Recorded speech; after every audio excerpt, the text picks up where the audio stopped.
Creed en sus profetas. Viernes 28 de mayo 2021. Marcos 2. Jesús sana a un paralítico. Cuando él entró otra vez en Capernaum, después de algunos días, se oyó que estaba en casa.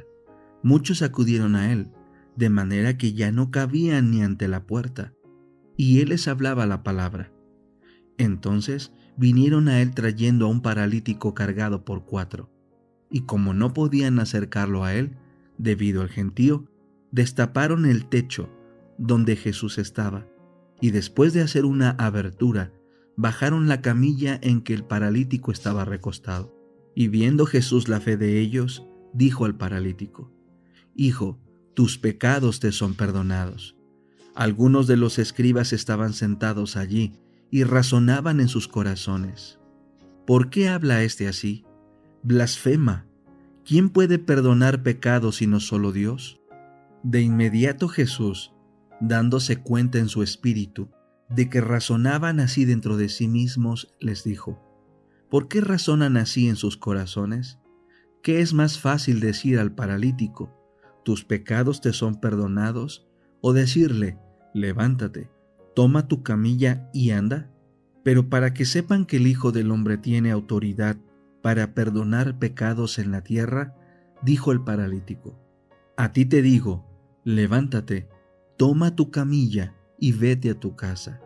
Y se levantó, y enseguida tomó su camilla y salió en presencia de todos, de modo que todos se asombraban y glorificaban a Dios diciendo: jamás hemos visto cosa semejante.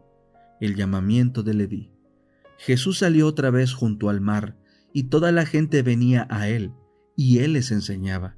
Y pasando, vio a Leví, hijo de Alfeo, sentado en el lugar de los tributos públicos, y le dijo: sígueme.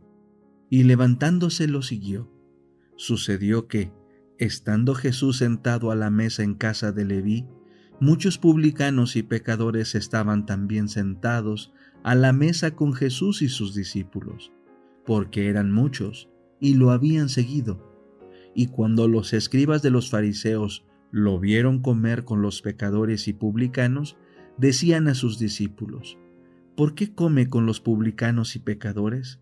Al oírlo, Jesús les dijo: los sanos no tienen necesidad de médico, sino los que están enfermos. No he venido para llamar a justos, sino a pecadores. Preguntas sobre el ayuno.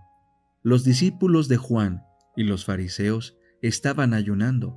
Fueron a Jesús y le dijeron: ¿por qué ayunan los discípulos de Juan y los discípulos de los fariseos, pero tus discípulos no ayunan?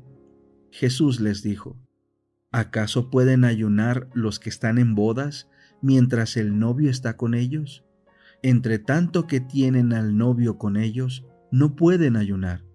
Pero vendrán días cuando el novio les será quitado.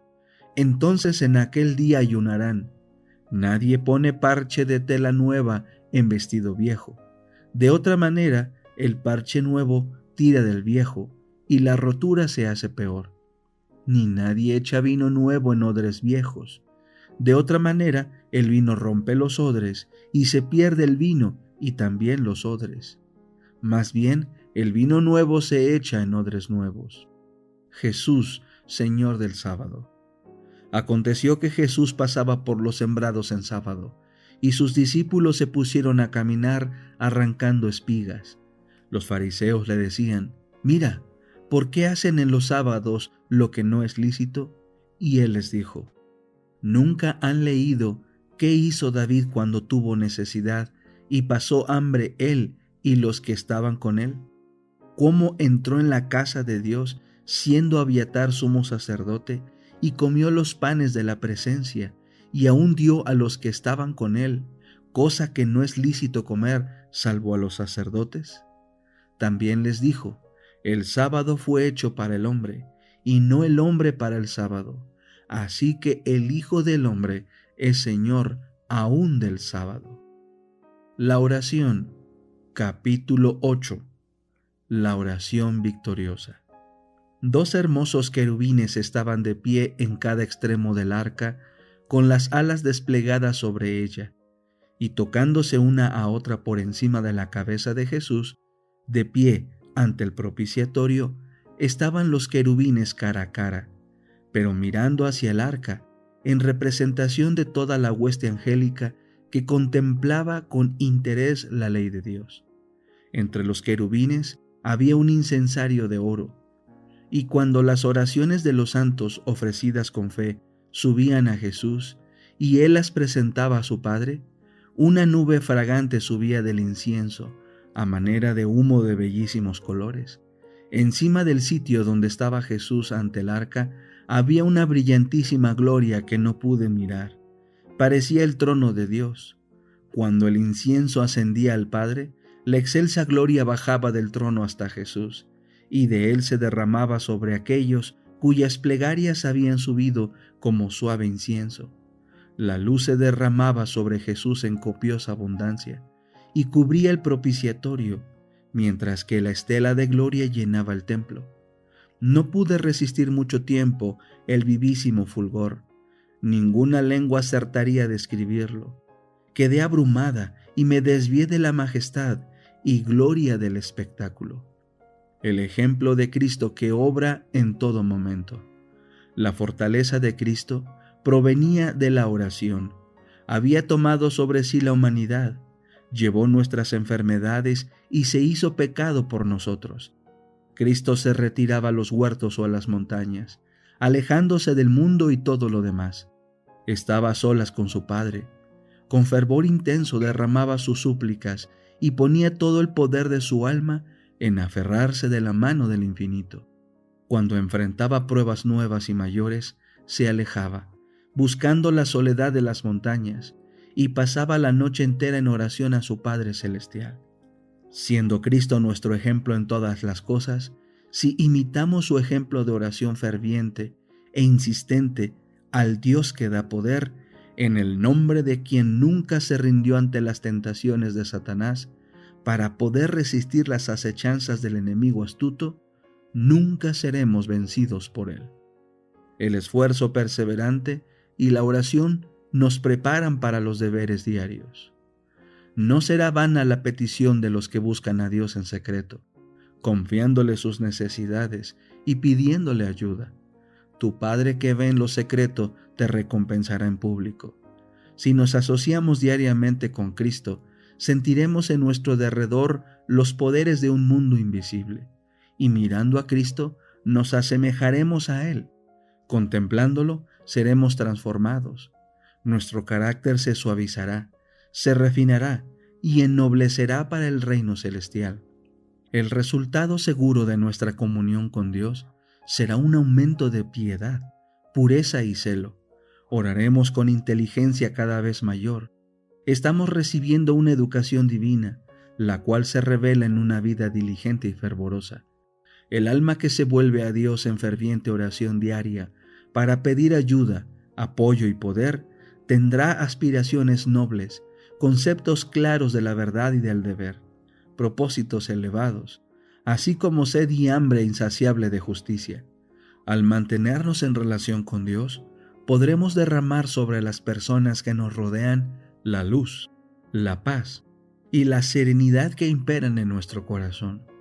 La fuerza obtenida al orar a Dios, sumada a los esfuerzos infatigables para acostumbrar la mente a ser más considerada y atenta, nos prepara para los deberes diarios y preserva la paz del espíritu bajo todas las circunstancias. Que nada nos desvíe del estudio de la Biblia y de la oración ferviente.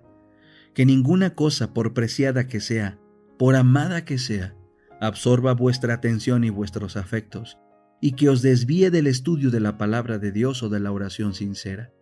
Velad en oración, vivid vuestros propios pedidos.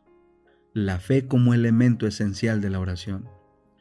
La oración eficaz tiene otro elemento, la fe, porque es preciso que el que viene a Dios crea que existe y que se ha constituido remunerador de los que le buscan. Hebreos 11:6. Jesús dijo a sus discípulos: todo cuanto pidiereis en la oración, creed que lo recibisteis ya, y lo tendréis. Marcos 11:24. Porque es menester que el que a Dios se allega crea que le hay, y que es galardonador de los que le buscan. Si demandáremos alguna cosa conforme a su voluntad, Él nos oye. Y si sabemos que Él nos oye en cualquier cosa que demandáremos, sabemos que tenemos las peticiones que le hubiéremos demandado. Hebreos 11:6, 1 de Juan 5:14 y 15. Con la fe perseverante de Jacob, con la persistencia inflexible de Elías, podemos presentar nuestras peticiones al Padre, solicitando todo lo que ha prometido. El honor de su trono está empeñado en el cumplimiento de su palabra. La oración como evidencia en nuestra confianza en Dios. El Señor dice, invócame en el día de la angustia, Salmo 50:15. Él nos invita a presentarle lo que nos tiene perplejos y lo que hemos de menester, y nuestra necesidad de la ayuda divina. Nos aconseja ser constantes en la oración. Tan pronto como las dificultades surgen, debemos dirigirle nuestras sinceras y fervientes peticiones. Nuestras oraciones importunas evidencian nuestra rigorosa confianza en Dios. El sentimiento de nuestra necesidad nos induce a orar con fervor, y nuestro Padre Celestial es movido por nuestras súplicas.